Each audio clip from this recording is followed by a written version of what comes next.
Muy buenos días, amigos televidentes. Muy buenos días. Sentido común hoy, con una versión más sosegada sobre el penoso tema del terremoto de Puerto Rico, que nos ha consternado por esa situación que está llevando a Puerto Rico a situaciones muy difíciles. Hay dos terremotos en Puerto Rico. El terremoto que genera esta situación de el fenómeno natural y el terremoto de su situación económica que ha ido batiendo desde hace un tiempo. Se han juntado dos terremotos que sin duda le han dado muy duro a aquella pobre nación, que por un lado habría que cuestionarse hasta dónde Puerto Rico es una posesión norteamericana. Es decir, Puerto Rico, quiérase o no, es posesión norteamericana, pero al mismo tiempo nos preguntamos, ¿basado en qué Puerto Rico tiene un estatus norteamericano? Pero ya esas son otras cosas, como dice un amigo. Lo que sí hay que pensar es que una situación como la ocurrida en Puerto Rico, que no es producto de una decisión política ni gubernamental en lo absoluto, sino víctima de un fenómeno natural, uno más,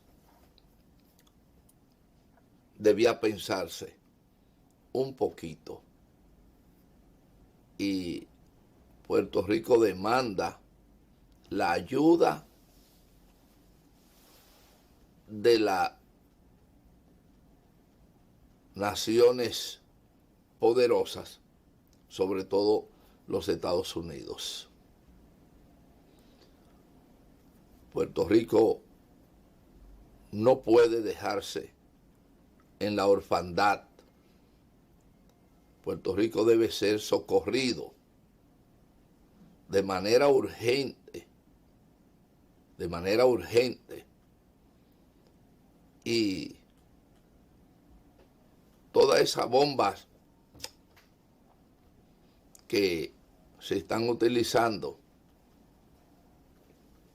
todas esas chatarras producto de la guerra,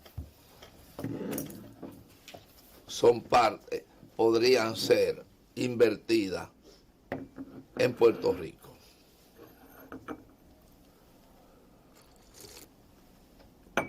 Pero eso es solo un decir. Jamás podríamos pensar que una reacción de esa manera pueda ocurrir. Nosotros lamentamos muchísimo la situación de Puerto Rico y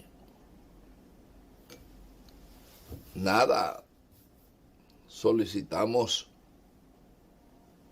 que los pueblos, los países vecinos socorran a Puerto Rico. Puerto Rico en este momento necesita de todo, desde carbón vegetal, óigalo bien, desde carbón vegetal hasta comezolas, lo necesita todo Puerto Rico. Qué lástima que un pueblo como Puerto Rico, que está siendo sometido a la voluntad de la naturaleza, no tenga el respaldo de quienes sin duda alguna han debido darlo. Y no desde ahora, no es el tema, esto es una parte. Hace un tiempo que Puerto Rico está llamado a ser intervenido, porque la situación así lo indica. Miren, esas imágenes le dicen a ustedes realmente cuál es la situación del pueblo puertorriqueño. Qué lamentable que tengamos que ver pasar esas imágenes por ahí. Pero bien, tenemos un pequeño trabajito, para ponerlo chiquito, sobre un tema que para nosotros se hace vital, y creo que se lo podemos manejar, porque la situación de Puerto Rico es esa que más o menos presentamos, pero hay otros pueblos que requieren de mucha ayuda. Y estamos mirando cómo hay también otro tipo de ayuda que se requiere por otros motivos y en otras condiciones. Isaac, nuestro máster, tiene un corto que nosotros le vamos a pedir que nos lo ponga para comentar luego de que lo veamos. Vamos a ver si lo tiene listo. Entonces, vamos a verlo. Adelante, señor. La muerte del general iraní Qasem Soleimani en un ataque de Estados Unidos en Irak ha elevado al máximo la tensión en Medio Oriente. Soleimani era comandante de la fuerza de élite Quds de la Guardia Revolucionaria iraní y era considerado como la segunda persona más poderosa en Irán después del ayatolá Ali Khamenei. El líder supremo de Irán prometió una venganza severa y muchos temen una dramática escalada en la relación tensa y volátil entre los dos países. Desde hace décadas, Irán y Estados Unidos se han lanzado todo tipo de amenazas y acusaciones.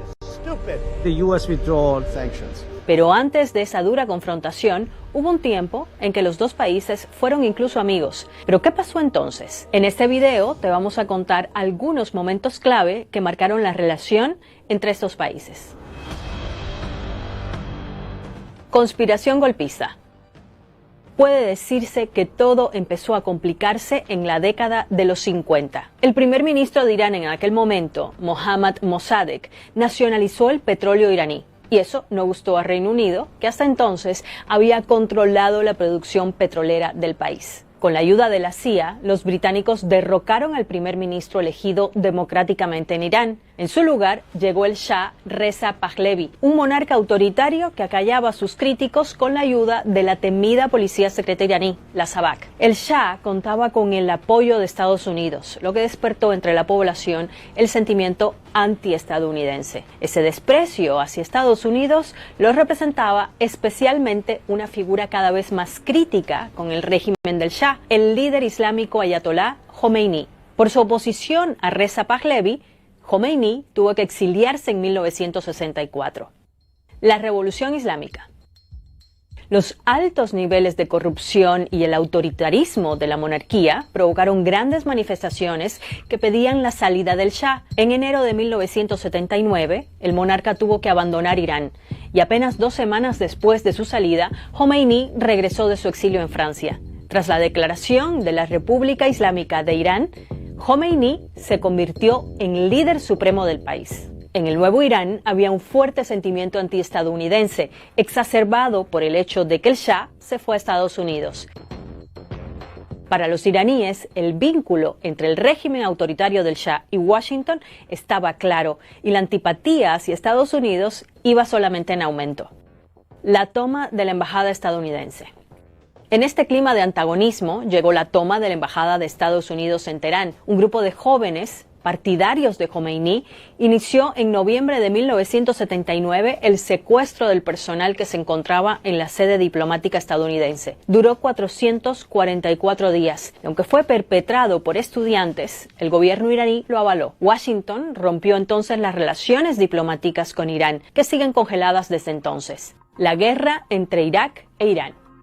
En 1980, Irak invadió Irán, desencadenando una guerra sangrienta. Estados Unidos apoyó en ese momento al régimen iraquí de Saddam Hussein. El ejército iraní atacó objetivos estadounidenses en el terreno y se calcula que en ese conflicto murieron alrededor de 1 millón de personas. Después de 8 largos años, Jomeini aceptó un alto al fuego. La fundación de Hezbollah.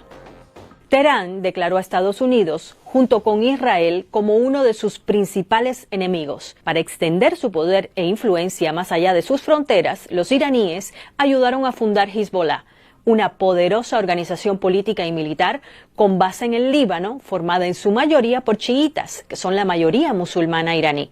Israel, fiel aliado de Estados Unidos, considera a Hezbollah una organización terrorista y antisemita. El derribo de un avión de pasajeros. En 1988, un buque de guerra estadounidense derribó un avión de la compañía Iran Air. Murieron 290 personas. Estados Unidos nunca se ha disculpado por lo que aseguró que fue un error. El eje del mal. Durante la presidencia de George W. Bush, la relación entre ambos países se recrudeció aún más. Bush incluyó a Irán en lo que él llamó el eje del mal, que incluía también a Irak y a Corea del Norte. Estados Unidos empezó a ver con preocupación el programa nuclear iraní, asegurando que suponía una amenaza para la estabilidad de Medio Oriente. La comunidad internacional aplicó fuertes sanciones a las exportaciones del petróleo iraní y su economía entró en crisis. El acuerdo nuclear.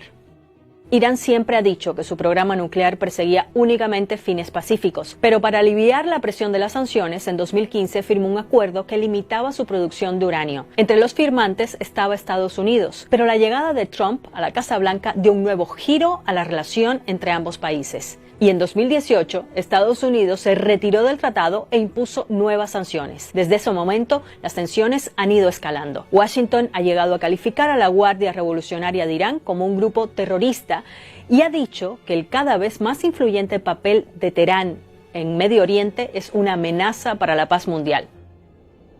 Por otro lado, desde hace años, la ONU y varios organismos internacionales denuncian graves violaciones a los derechos humanos en Irán, entre ellas detenciones arbitrarias y torturas a los opositores, discriminación a las mujeres, a las minorías y también la falta de libertad de expresión. La guerra en Siria también ha enfrentado a ambos países. Irán ha luchado del lado de Rusia apoyando al presidente Bashar al-Assad, mientras Estados Unidos buscaba la salida del presidente sirio. Y así llegamos al presente. Con la muerte del general Soleimani, los dos países parecen estar más cerca que nunca de una confrontación directa. Bueno, gracias por haber llegado hasta aquí, hasta el final de este video. Si quieren saber más sobre la situación actual de tensión entre Estados Unidos. Bien, señores, siempre tratamos de oír campanas diferentes para que la gente entienda de una u otra forma, no importa qué posición pueda tener, pero que la gente se edifique y que pueda tener criterios de un lado o del otro, no importa, pero basados en informaciones que de una u otra manera sean confiables. ¿Cuáles son los orígenes de los conflictos? Ahí lo han explicado, cómo marchan, cómo se han ido tejiendo una serie de situaciones que entran dentro de lo increíble o dentro de los abusos, no importa de qué lado haya ocurrido, sino lo que ha ocurrido. Hoy nos llega una información donde el presidente Donald Trump pide a Irán que pide sanción para Irán por haber atacado la base militar de los Estados Unidos. Es decir, el señor Trump pide sanciones para Irán, señores. ¿Qué cosa?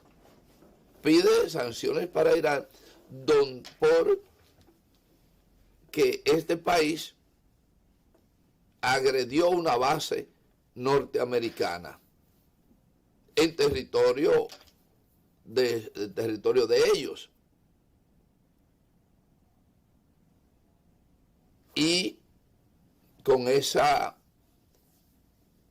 calma, el señor Donald Trump apela a que la comunidad mundial pues obligue o solicite sanciones contra Irán. Qué bien, qué bien.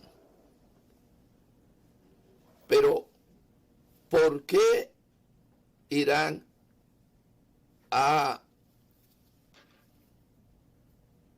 lanzado un ataque contra la base norteamericana? ¿Por qué?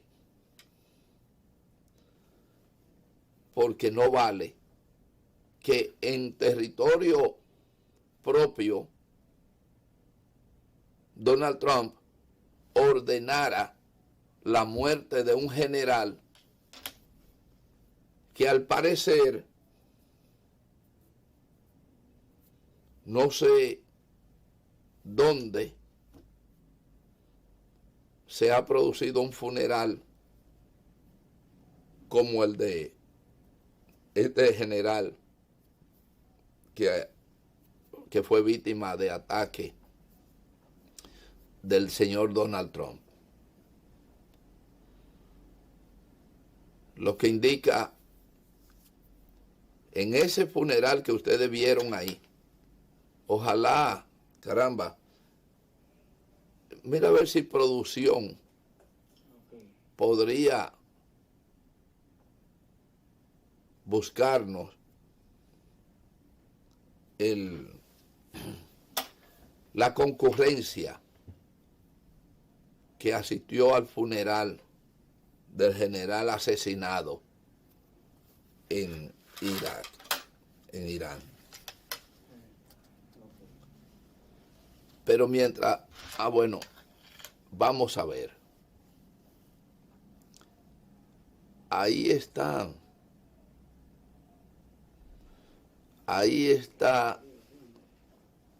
la concurrencia de un pueblo que va a enterrar su héroe.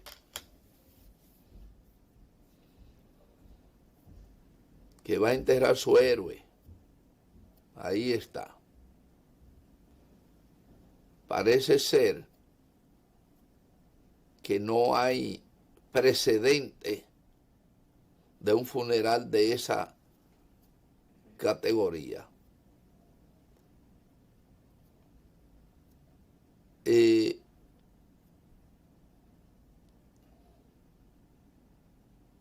Irán,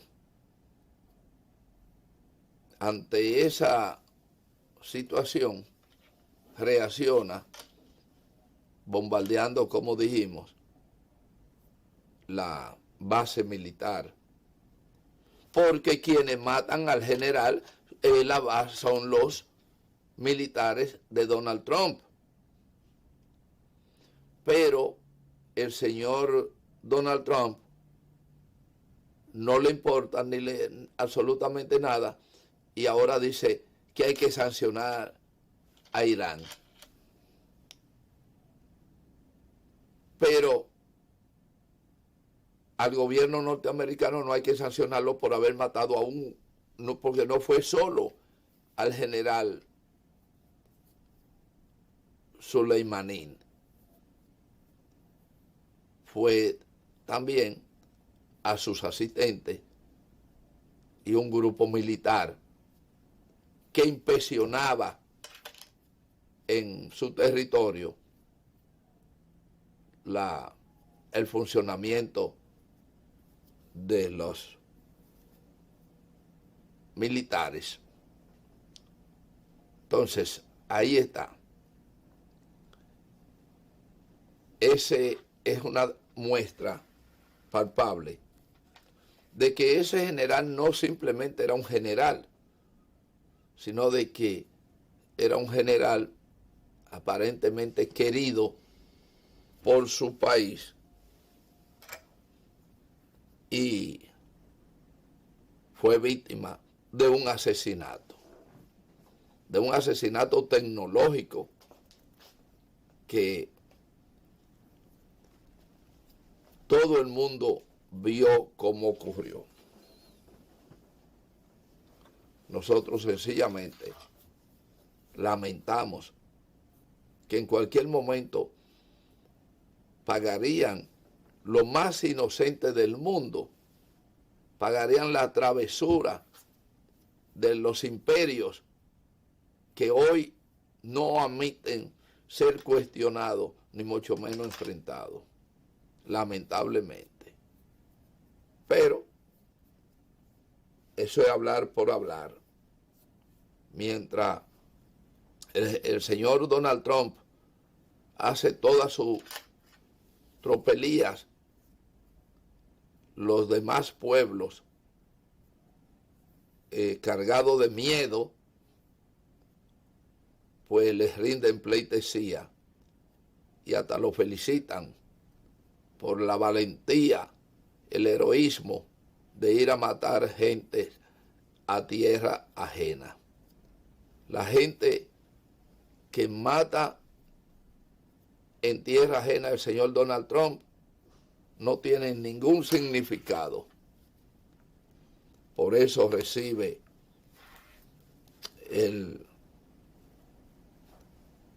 la pleitesía de algunos pueblos domados, rendidos, entregados por la cúpula de poderes, que al final no son ningunos poderes, porque son simplemente peones serviles que en su momento tendrán que pedir todo tipo de clemencia. Pero, mientras tanto, así es. Vamos a una pausa, señor director.